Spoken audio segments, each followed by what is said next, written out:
Ba ba ba ba banana. Ba ba ba ba banana. Oh, ba ba ba ba banana. Ba ba ba banana. Tocali no potato rica ni maloma ni canotica. Ba ba ba banana. Hey everybody, welcome to What the Flick. Alonso Duralde, Christy Lemire, Ben Mankiewicz. Despicable Me 2, because it made a whole bucket load of money, and so more of it. Christy? More of it and more Minions this time around too. So this is the sequel to Despicable Me. This time Gru, voiced by Steve Carell, now is the father figure to the three adorable little Moppets who warmed his heart. He is now a good guy, making jelly in the basement instead of something diabolical with the help of all his little cute, adorable yellow Minion friends. But he gets sucked back in just when he thought he was out.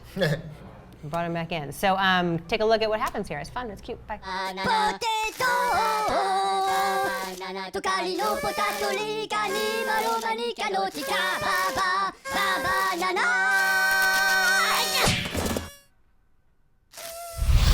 Oh, Despicable Me.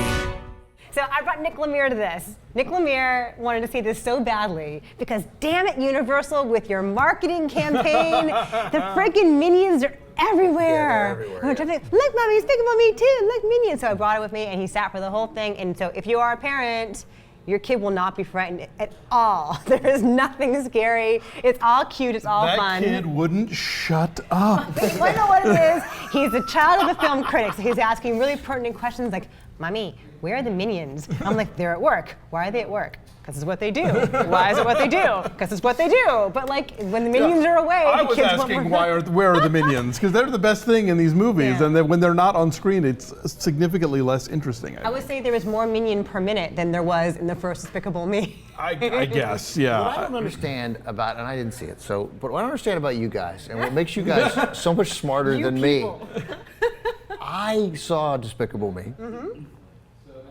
I couldn't possibly relate it to this one because I remember nothing, literally nothing. Remember the Minions and that's it? Yeah, like I remember the Minions because when I see the thing before the movies where Dave is the responsible moviegoer, Dave the Minion, right. and his cell phone's going off, and like I'm like, I remember that guy from Despicable Me. That's it. That's it. Well, I to be honest, had never seen Despicable Me until the night before I saw Despicable Me 2. Matt loaned me his DVD so I could get caught up. I was not all that charmed by it, and I'm not all that charmed by this one either. No? Like, I like the Minions, but otherwise, I think my problem with the first movie is that Gru seems kind of like a joke to begin with. So the transition from him being like evil, diabolical supervillain to oh, cute daddy didn't seem very pronounced enough to me to make it funny. And then this movie, he's completely not a supervillain anymore, and he's making jelly in the basement, and even the daughters, who were sort of spiky and eccentric in the first one, all seem kind of bland this time. So I was just like, all right, if the humans are going to be this dull, more Minions, please, because that's all we got. You know what, I think a lot of the spark is gone from the original. The original was very, very clever, and one thing that was so different about it in the sea of animated films that come out each summer is just the look of it, because it has this very exaggerated, kind of oversized and yet kind of weird and gangly look about all the characters. It seems very European, seems very French to me, the sensibility of it. I'm not sure he loses all of his villainous traits. I mean, yes, he softens. Evility is the word you're looking for. Is that what it is? Villainousness? Yeah. I mean, he's still kind of mean. And I like that about him. He hasn't gone totally soft. I guess, but I don't know. I mean, and I like Carell's vocal performance. In my review, I described it as a cross between Bela Lugosi and Boris Badenov. But I don't know. I guess I'm not a fan. And I think though, even the people that were fans of the first one, just from what I've gathered and talking to people who were, this one they're not as into, just because it seems a little more nicey and dull. In between our review of this movie and the way back, you talked about how you wanted to do a piece on Steve Carell and his playing sort of bad guys in Burt Wonderstone and the way back. You could maybe you can throw this in too. That's Steve right. Carell versus Steve Carell. Versus Steve Carell. That's Carell. right. Yeah. I mean, yeah, so he's a bad guy in various forms, and it's called range. Yeah. Right. Acting. No, as acting. But I mean, it's charming, it's lively, it's colorful. Yes. I mean, there are more minions, and the minions actually have a character arc this time. True. That's true. They get a lot to do. They get And little names. kids will love this movie, no question. Yeah, it is really, really safe. Like I took Nick to see Epic, and after an hour, he was like, "I want to go home." So I think that if anything would seem potentially weird about other animated films that are out, like this has nothing unsavory. Now, what sends him home? What's scared? It was being scared. He doesn't like to be Or scared. just bored. A and B. No, I mean like there are some really dark characters in Epic. There are some mean characters in the forest in Epic. I think that kind of freaked him out. I don't know. Christoph Waltz. Right. So but that's what I'm saying. Say no more. But when stuff is scary, he doesn't like it. I mean here and there. I mean he's 3.5. But yeah, but Despicable Me 2 is totally safe.